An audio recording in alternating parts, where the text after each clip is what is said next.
आपने माननीय राज्यपाल महोदय के बजट अभिभाषण पर बोलने का अवसर दिया, इसके लिए मैं आपका धन्यवाद ज्ञापित करता हूं। माननीय सभापति महोदय, सरकार ने जो राज्यपाल महोदय से अभिभाषण पढ़ाया, अगर उसको अपन देखें तो वो सत्य से कोसों दूर है। आज चाहे हमारा पुष्कर विधानसभा क्षेत्र हो, चाहे अजमेर जिला हो, चाहे हमारा पूरा प्रदेश हो, आप कोई सा भी क्षेत्र देख लो, अगर अपन बिजली की बात करें तो बिजली की व्यवस्था पूरी तरह से चरमराई हुई है। बिजली की अघोषित कटौती से आम जनता परेशान है, किसान परेशान है। इसके साथ ही आए दिन किसानों के कृषि कनेक्शन है उस पर ताबड़तोड़ VCR भरी जा रही है। साथ ही जो गरीब मजदूर लोग हैं, जब वो दिन में मजदूरी करने चले जाते हैं, पीछे से बिजली विभाग के अफसर और अधिकारी आते हैं और सीट भर के चले जाते हैं। इससे भी आम लोगों में एक आतंक का माहौल तैयार हो रहा है। साथ ही अगर अपन कृषि कनेक्शनों की बात करें तो सरकार ने पिछले बजट में घोषणा करी कि बाकी बचे हुए कृषि कनेक्शन हम जल्दी देंगे, लेकिन नाक के बराबर वो नाक के बराबर कृषि कनेक्शन लगे हैं। कोई घरेलू कनेक्शन लेने जाता है तो उसको भी बिजली दफ्तरों के चक्कर लगाना पड़ता है, और कुछ जगह कनेक्शन देने की प्रक्रिया भी चालू हुई, लेकिन डिस्कॉम के अधिकारी कहते हैं कि हमारे पास सामान नहीं है। अगर कहीं खंभा लग गया तो तार नहीं है, कहीं तार लग गया तो मीटर नहीं है, अगर मीटर भी लग गया तो उसके अंदर बिजली भी नहीं आती है। दूसरा, कुछ सालों से, जब से 2019 से आपकी सरकार आई है, लगातार बिजली बिलों के अंदर बढ़ोतरी हो रही है। जब बिजली का बिल आता है तो उसको देख के लगता है कि घर के अंदर बिजली के तार के अंदर तो करंट नहीं आ रहा, लेकिन उस बिलों के अंदर जरूर करंट आ रहा है। माननीय सभापति महोदय, अगर हम पानी की बात करें तो मेरे पुष्कर विधानसभा के अंदर बहुत सारे गांव और ढाणियाँ ऐसी हैं जब पीने का पानी कई महीनों तक नहीं पहुंचता है। जब लोग पानी पीने के लिए नल खोलते हैं तो पानी आने के बजाय उसके अंदर हवा आती है। माननीय सभापति महोदय, मैं धन्यवाद देना चाहता हूं केंद्र सरकार का कि उन्होंने जल जीवन मिशन के तहत घर घर जल कनेक्शन के लिए योजना लागू करी, बजट भी स्वीकृत हुआ, और हमारे पुष्कर विधानसभा के कुछ गांवों के अंदर वो प्रोजेक्ट पे काम भी चालू हुआ, लेकिन अभी तक वो कछुआ चाल से चल रहा है। इसके अलावा भी हमारा जो रूपनगढ़ कस्बा है, किशनगढ़ से सटा हुआ है, वो पूरा का पूरा जल जीवन मिशन की योजना से दूर है। हमारे अजमेर उपखंड के भी कुछ गांव बचे हुए हैं, हमारे पुष्कर उपखंड के भी कुछ गांव और ढाणियाँ बची हुई है। तो मैं आप सभापति महोदय आपके माध्यम से मांग करता हूं कि आज माननीय मुख्यमंत्री जवाब देंगे तो इसके अंदर जो बचा हुआ जल जीवन का काम है वो भी जल्दी से जल्दी लागू हो, वो इसकी घोषणा करें। इसके अलावा भी माननीय सभापति महोदय, अगर हम सड़कों की बात करें तो जो हमारी पिछली माननीय वसुंधरा जी की सरकार थी 2013 से लेकर 18 तक, तो हमारे विधानसभा क्षेत्र के अंदर सड़कों का ऐतिहासिक जाल बचा, सड़कों की मरम्मत हुई, कई नई सड़कें भी बनी। लेकिन वर्तमान के अंदर 2019 से लेकर अब तक एक नाक के बराबर सड़कों का निर्माण हुआ, जिसको अगर अब सीधी भाषा में कहे तो एक ऊँट के मुंह में जीरा है।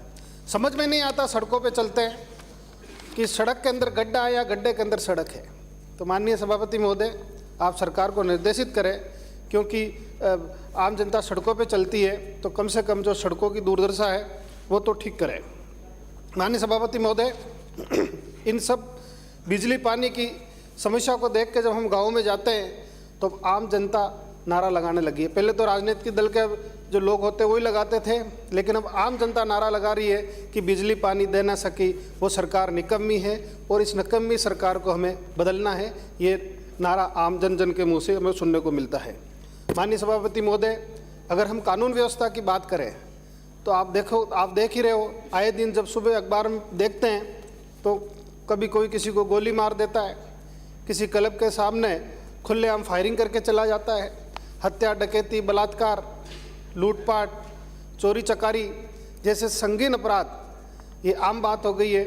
तो सरकार को झूठी वाहवाही लूटने के बजाय इसके ऊपर भी बिल्कुल ध्यान देना चाहिए।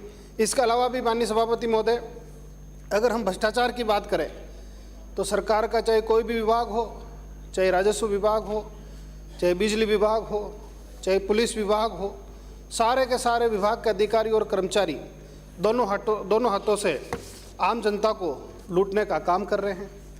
माननीय सभापति महोदय, अगर हम इनके घोषणा पत्र की बात करें तो घोषणा पत्र के अंदर जो इन्होंने वादे किए, उस घोषणा पत्र के वादे अभी तक पूरे नहीं हुए।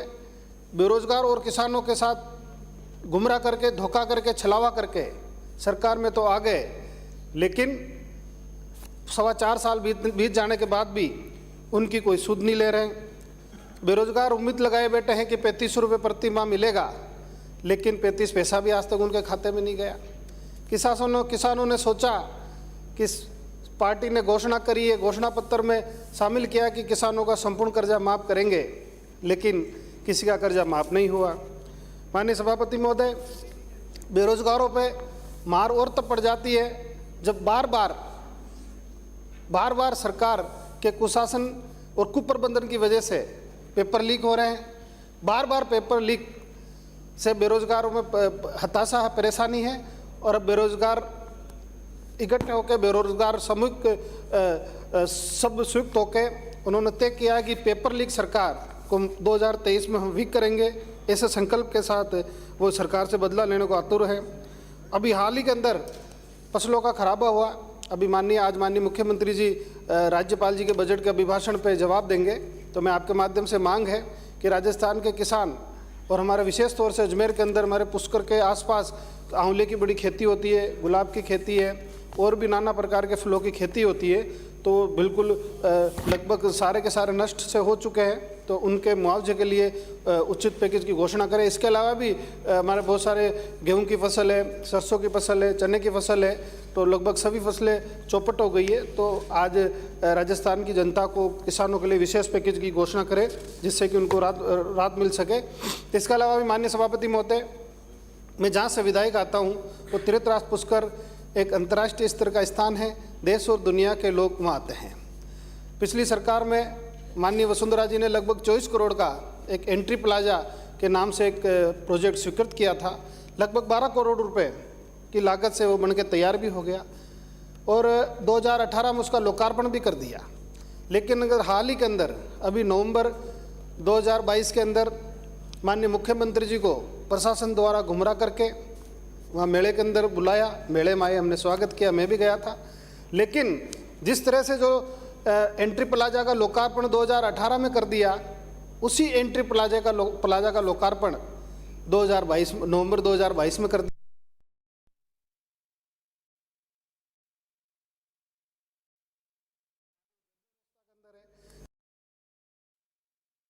उसका लोकार्पण कर दिया, कोई बात नहीं, अच्छी बात है, लेकिन आप उसकी सुध लीजिए।